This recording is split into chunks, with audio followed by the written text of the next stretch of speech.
Merci Mehdi de nous accorder un peu de temps sur RMC Sport pour parler de Cédric Doumbé. Est-ce que tu peux te présenter au grand public qui ne te connaîtrait pas? Bien sûr, alors je m'appelle Mehdi Othman, je suis ceinture noire de lutte à livrer, grappling. Je suis entraîneur au KFBC Clichy dans le 92 et j'ai longuement été compétiteur. Comment s'est passée la première rencontre entre Mehdi Othman et Cédric Doumbé? Elle était un petit peu particulière. Pour être très honnête, je ne connaissais pas du tout Cédric Doumbé. C'est le président du club qui m'a contacté dans la journée pour me dire tu donnes un cours ce soir, il y aura un boxeur qui va venir, il s'appelle Cédric Doumbé. Bon, on a l'habitude d'accueillir des combattants professionnels, que ce soit en MMA ou en grappling, donc ça s'est passé comme d'habitude. Juste que voilà, j'ai trouvé le personnage un peu atypique. Il est venu se présenter en me disant salut, je m'appelle Cédric Doumbé, je suis le meilleur boxeur du monde. Je ne savais pas trop s'il me faisait une blague ou pas. De la manière dont il s'exprimait, je me suis rendu compte qu'il savait quand même s'exprimer et qu'il n'avait pas l'air fou. Et il m'explique rapidement ses objectifs, qu'il veut faire une transition au MMA, que voilà, il voudrait s'entraîner avec moi. Et il précise qu'il voudrait avoir un sol de mec du sol et pas un sol de gars qui fait du MMA pour s'adapter au sol, quoi. Il me dit je veux un sol comme toi et les gars de ton équipe. Ça m'avait un peu surpris, je me souviens. À partir de là, on a fait un premier entraînement. Je lui dis voilà, tu testes, tu regardes si ma pédagogie te correspond et puis si ça match, et ben c'est parti. Et aujourd'hui, ça fait 5 ans. Comment se sont passés les premiers cours de grappling entre le coach et l'athlète? Ça s'est hyper bien passé, le courant est vraiment bien passé tout de suite. Je suis un mec plutôt cool, lui aussi, on aime bien déconner, donc sur le plan du relationnel, c'était impeccable. Et sur l'aspect sportif, c'était facile de travailler avec lui dans le sens où c'était déjà un athlète, il arrive avec des grosses capacités physiques et des capacités aussi de compréhension qui lui ont permis de très rapidement s'adapter. Justement, on nous a dit que Cédric était comme une éponge en fait, qu'il s'intéressait beaucoup à chaque discipline du MMA, avec notamment beaucoup de questions et de réflexions avec les coachs. Est-ce que tu peux confirmer? Absolument, c'est pas faux. Il m'envoie beaucoup de vidéos tous les jours pour me demander si ça fonctionne vraiment, si ça fonctionne pas, pourquoi. Il cherche vraiment à savoir. Et effectivement, c'est une éponge. Je me souviens, un de ses premiers cours, ça devait être le 2 ou 3e cours, je montrais une technique qui est la guillotine et je la montrais de manière, la première adaptée pour les débutants, je dirais ceux qui ont moins de 2 ans d'expérience, et la seconde à un niveau plus technique pour les gradés. Et je me souviens qu'il voulait absolument faire celle pour les gradés. Je lui avais dit, écoute, de toute manière, essaye, tu ne pourras pas la reproduire. C'est facile, quand on voit, on a l'impression qu'on peut reproduire, mais ce n'est pas aussi facile quand on passe sur le tapis et qu'on essaie de la refaire. Et je me souviens, il m'a bluffé, en fait, il l'a refaite quasiment comme je l'avais montré. Et là, j'ai compris que le travail allait être plutôt agréable avec lui. Comment as-tu trouvé son niveau de lutte et de grappling lors de ta toute première séance avec lui? Nul. Non, mais en fait, il n'était pas mauvais dans le sens où il avait déjà des grosses capacités physiques. Il tenait debout, il avait des bons appuis. Enfin, il a des énormes cuisses. Il est très solide. Du coup, même pour quelqu'un qui ne savait pas lutter, qui n'avait pas de réflexe, il avait quand même ce coup d'œil qui lui permettait de sprawler de manière presque instinctive. Et il était vraiment physique. Et puis, il avait déjà regardé des combats de MMA, donc il avait une idée des postures qui étaient favorisées, on va dire. Justement, comme tu disais, il partait un peu de zéro, même carrément de zéro, c'était un kickboxer, peut-être le meilleur kickboxer de sa génération. Et quand on a un mec qui a tout gagné comme ça en kickboxing, qui doit repasser par la base, ceinture blanche, comment on s'y prend et comment on lui explique? C'est pas facile, je suppose. Alors, c'est ça, j'ai abordé les côtés positifs, c'est que c'est une éponge. C'est vrai, c'est réel, il assimile très rapidement. Mais d'un autre côté, c'est un athlète qui a beaucoup d'attentes. Il a envie d'évoluer rapidement, il a commencé en retard et on n'a pas non plus tout le temps qu'on souhaiterait avoir pour préparer un combat. Ce qui fait qu'on optimise vraiment, le temps de nos entraînements. On les adapte au mieux, on essaye de filmer les séances. On a toujours un retour réflexif sur l'entraînement. On analyse le contenu, hein, tout ce qu'on a, pour pouvoir améliorer notre entraînement et trouver des axes de travail par rapport à ce qu'on a vu sur les prochains entraînements. Et quelle était sa plus grosse lacune pour toi après les premiers cours et comment tu as fait pour corriger ça? La plus grosse lacune, je ne sais pas vraiment si c'est une lacune, mais je dirais qu'il voulait évoluer trop vite en apprenant des techniques qui ne lui correspondaient pas encore. C'est-à-dire que pour moi, apprendre des soumissions tout de suite, c'est vrai que le sol, quand on regarde le grappling, on regarde Oliveira, on a envie de soumettre son adversaire, mais finaliser, c'est vraiment la cerise sur le gâteau. Il y a beaucoup d'étapes avant, il y a tout ce qui est préaction, il y a les actions, marquer des points, donc c'est spécifique au grappling, mais gagner des positions, pardon, en tout cas, qui vont nous permettre de finaliser par la suite. Et c'est ça en fait, il était vraiment pressé d'apprendre. Et il s'est rendu compte que le sol, c'était pas quelque chose qui allait s'apprendre rapidement, c'est pas juste des soumissions en fait, c'est tout un travail, c'est toute une discipline. Et dans ta manière d'enseigner avec lui, est-ce qu'on utilise plutôt la manière douce ou la manière forte? On l'envoie avec les débutants ou on l'envoie directement avec parce qu'il veut affronter, on l'envoie directement avec les gradés? Alors, la manière forte, dans le sens où il ne choisit pas ses sparring, c'est moi qui lui envoie. Il ne tourne pas avec des débutants qui ont 2 ans d'expérience, il tourne qu'avec des gens qui ont un certain niveau, un certain nombre d'années de pratique. Ensuite, selon les séances, on adapte aussi, parce qu'il a des séances de MMA, il a des séances de préparation physique. Donc s'il a fait une grosse séance de préparation physique, par exemple, le matin, on va plutôt adapter le travail le soir avec des sparring un petit peu plus légers. S'il est vraiment en forme, et là on va prendre des sparring de son poids, voire un petit peu plus lourd pour pouvoir aller dans le dur. Mais je sélectionne la totalité de ces sparring. En kickboxing, voilà, il a mis KO tout le monde et il a quasiment pas pris, il a pas pris beaucoup de coups, très peu de KO. Quand il arrive dans un cours comme ça, je suppose il a pris des soumissions. Comment ça se passe dans l'ego du champion et comment tu gères ça avec lui? Alors c'est pas qu'il a pris, c'est qu'il en prend encore. Et ça ne s'arrêtera malheureusement jamais, et c'est la beauté de ce sport. Bien sûr, il a pris des soumissions, mais il s'y attendait. Cédric, c'est quand même quelqu'un d'intelligent, il sait à quoi s'attendre, il sait qu'il débute qu'il débute maintenant, ça fait quand même 5 ans, mais il savait qu'il débutait dans une nouvelle discipline et que ça pourrait être compliqué. Et voilà, il en a largement pris conscience. Et évidemment, il a tapé 1 milliard de fois et puis il continuera de taper tant qu'il pratiquera. Et c'est la vie d'un compétiteur. Surtout dans mes entraînements, on ne va pas forcément chercher à faire la guerre, on va travailler en thème et on va chercher aussi à ouvrir le jeu pour explorer un maximum de situations, de schémas techniques, ce qui fait qu'on se retrouve beaucoup plus souvent en danger que dans un sparring libre, je dirais, où on reste dans notre zone de confort.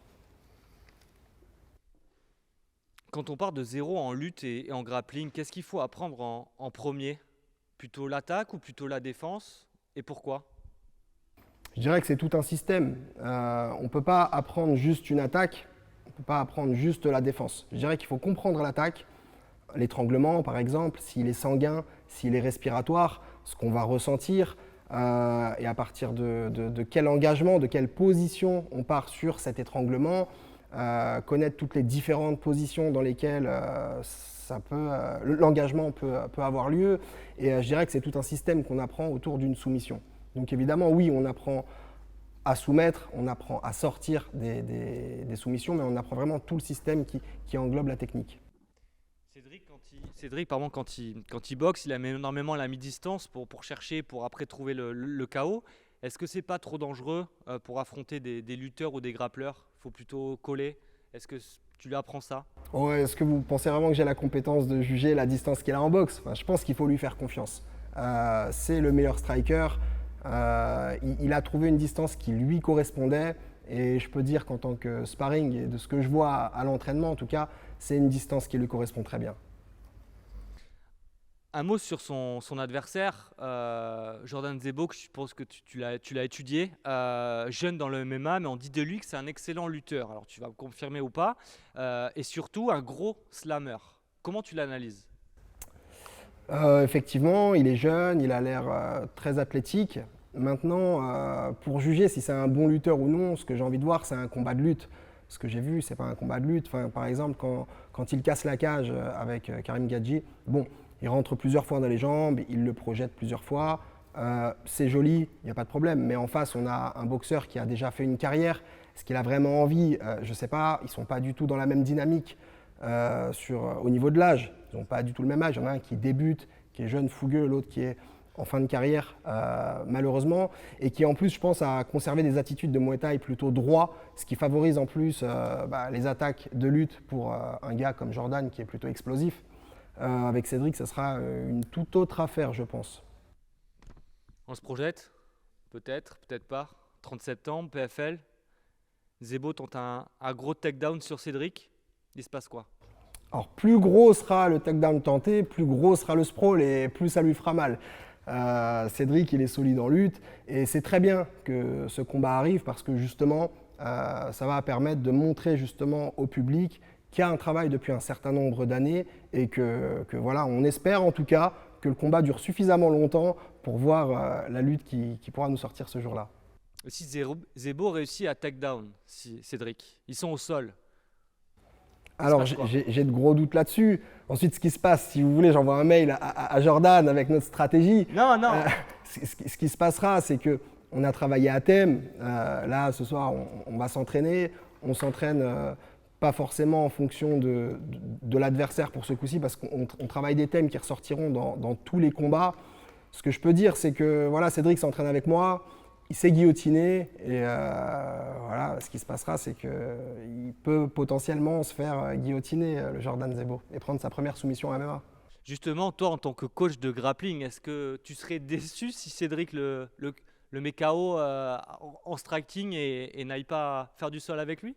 Ou est-ce que tu dis, bah non, le travail est quand même fait, on ira le prochain? Je ne suis pas gourmand, le travail sera fait. Je suis le premier à canaliser Cédric s'il veut aller au sol et qu'il est bien debout. Je vais être le premier à le canaliser et lui dire de rester dans la zone de confort dans laquelle il se trouve, là où il se sent le mieux. Je ne vois pas pourquoi on prendrait des risques. Aujourd'hui, c'est le meilleur striker. Voilà, si les gens veulent voir son sol, eh ben, il faudra l'emmener au sol, tout simplement. Le grappling, c'est un tout autre sport que le kickboxing. C'est pas la même résonance physique. Il y a d'autres muscles qui travaillent. Cédric a 15 ans de kick derrière lui, quelques pépins physiques à droite à gauche qu'il a eu. Comment tu t'y es pris pour justement qu'il ne soit pas en manque d'oxygène lors des échanges au sol? Mais c'est un combattant intelligent et c'est lui qui a pris les devants, en fait. Dès qu'il a fait quelques entraînements, je dirais au bout d'un mois, il s'est rendu compte que la transition était plus difficile que ce qu'il imaginait. Donc il est venu et avec son préparateur physique, Valentino, il lui a imposé de s'entraîner en grappling pour pouvoir ressentir les efforts fournis et adapter la préparation physique en fonction de sa transition. Donc il a pris les devants là-dessus et moi je ne lui ai pas fait de cadeau. Les thèmes, c'est les thèmes, le temps à respecter, c'est le temps à respecter sur les sparring et il tiendra jusqu'au bout. Et s'il est cuit, s'il est mort, et ben, son adversaire en face ne sera pas mort et lui fera en sorte de terminer le combat en lui mettant la pression tout le reste du combat. Aujourd'hui, par rapport à un an, il peut tenir 5 rounds au sol? Non, aujourd'hui on travaille sur 10 x 5. Il travaille avec des compétiteurs en plus qui préparent des combats de grappling qui ont également des échéances. C'est sur du 5 minutes aussi, donc on part sur du 10 x 5 avec 1 minute de repos. Ça fait quand même 5 ans qu'il s'entraîne au sol. Il arrive quand même à gérer les 10 x 5 minutes, sachant que les sparring qu'on lui envoie sur ces thèmes, ce n'est pas forcément ceux qui nous font consommer le moins d'énergie. Sur notre émission, la RMC Fighter Club, Cédric a dit qu'il affectionnait plusieurs soumissions. Toi, tu es peut-être spécialiste de plusieurs soumissions, la guillotine peut-être. Allez, quelle soumission vous aimeriez vous maîtriser le plus? Il est bon sur tout ce qui est étranglement. On a adapté un jeu pour quelqu'un qui fait une transition à MMA. Généralement, quand on voit quelqu'un mettre une clé de bras ou une clé de jambe, c'est quelqu'un qui a énormément d'expérience en grappling ou en jiu-jitsu brésilien. Donc évidemment qu'on les a travaillés, mais on a travaillé sur les soumissions qu'on voit le plus statistiquement dans les combats de MMA. Et il a des facilités à étrangler, il a des longs segments, il est très puissant, il est endurant musculairement, donc sur tout type d'étranglement, il est vraiment performant. Les gens aimeraient savoir aujourd'hui quel est le vrai niveau de sol de Cédric Doumbé, puisqu'ils l'ont quasiment pas vu. Et à quel combattant de MMA pourrais-tu l'associer aujourd'hui en termes de sol? Je pense que c'est un combattant qui se rapproche d'aucun combattant. Il a son style à lui, il est unique. il ne va pas avoir le niveau d'Oliveira au sol, évidemment, puisque l'expérience que l'un a dans une discipline, l'autre l'a dans l'autre discipline.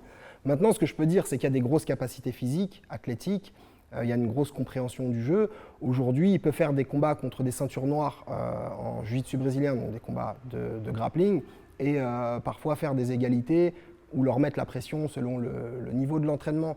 Donc je ne dirais pas qu'il a techniquement un niveau de ceinture noire, bien entendu, mais en tout cas, il peut venir à bout de certaines ceintures noires. Ça, c'est important parce que les gens ne le savent pas forcément, puisqu'ils voient les combats de Cédric, c'est très rapide, ça envoie des KO.